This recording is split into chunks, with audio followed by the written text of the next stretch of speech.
Hey, Thabreakmaster here, and I'm here today to give my Danganronpa 3, the future arc episode 4 review. Let's go! So I was right. It was the wheelchair girl all along. You were the killer, the culprit. Caught you red-handed. But I wasn't like 100% right, because apparently this wheelchair girl was a robot all along, being controlled by Junko 2.0. Like, for real, she's like Junko 2.0. She had like everything about Junko except her hair color was different. But god dang it, seeing this girl here just reinforces everything, and I mean everything, what Munakata is actually saying, what he's fearing that could happen. Because honestly, at this point in time, there's a high probable chance of what Munakata is saying coming into fruition. Pretty much this girl wants Nagi alive so she can end up using him, getting this false hope to everybody to bring it all down and just get everybody killed and everything. Like the worst case scenario that can actually happen. Riddling everybody with despair, having no hope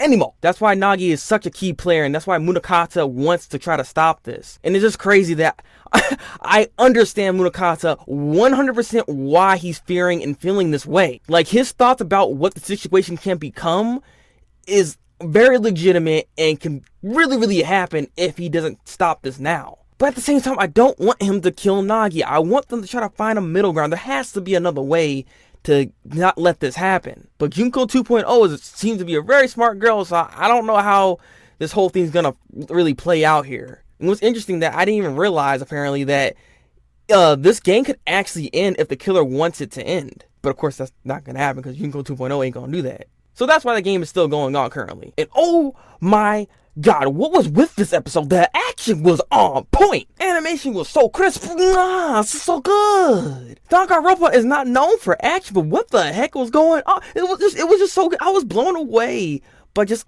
this fluid animation, the fighting and everything. I was like, what's happening? Why is the old dude freaking OP? But this is anime logic. When they're old, they strong than a mofo. And Munakata was struggling. The dude that follows Munakata he got knocked out. He couldn't do anything. I was like, bro, that's what I'm talking about, because I'm tired of that sucker. But unfortunately, the old man ended up dying because he ended up killing himself. And I was like, god dang it. First the great Gozu, now the old man. It's like, why can't Nagi's people be alive here? Why is Munakata and that one dude still there? Like, especially that one dude. That follows Munakata, I don't like him at all. Like, someone smack him in the head, not get him out. He's garbage. But before the old man dies, apparently he's gonna end up like explaining something to Munakata, because Munakata is being a bit naive in the situation here as well. So I don't know. Like I said, they might find a middle ground. I don't know. It's just all very interesting. I'm not gonna lie. I didn't think I was gonna like get this hype and get this like invested in this show like this, but this show is kind of good. And people keep saying how you're not gonna really understand the show because you haven't played the games and stuff. No, you can actually understand what's going on with the show for the most part, because they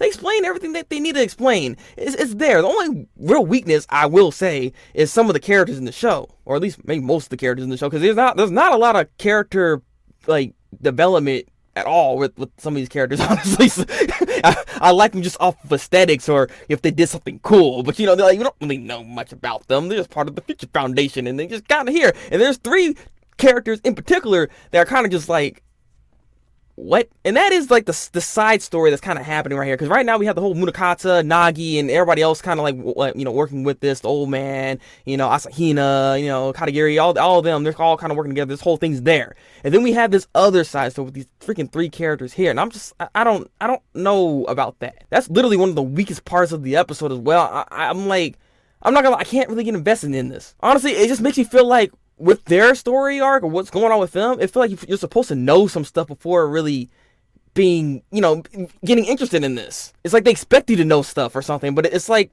we don't know anything about the characters though, until of course now, because they're trying to explain some stuff, and I don't know, it's just kind of like messy. I don't know, I don't really mess with it. Not to mention, I'm not gonna lie, I don't really remember their names like that, because honestly, the girl and the guy, that little couple, they like literally bounced the first episode. When stuff happened, they left right like real quick, and then we didn't really see them much, so we don't really know much about them. And then we have this other girl that's there, and she's just kind of freaky looking, and then she takes like some steroid pills, and she's like super powerful. Like, where did the power come from? Why I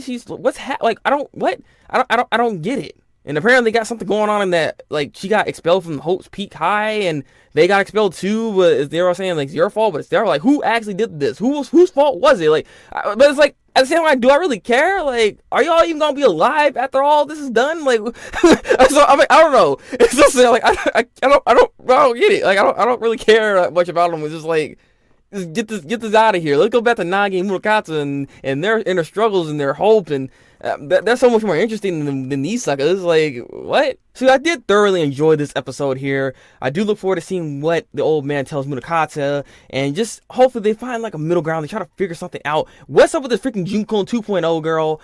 I'm very, very, very curious. I don't really know anything about her. I heard that she was like in some other game that kind of, came out beforehand. So there is some information on her, but please don't tell me nothing. Let me just enjoy this, because this is going to be interesting how they're going to like bring this whole thing together. So yeah, leave your comments below and tell me what you think of this week's episode of Danganronpa 3, the future arc. Like this review, and subscribe to my channel if you want to see some more reviews from me, the Breakmaster. This has been the Breakmaster, and until then, people, break out.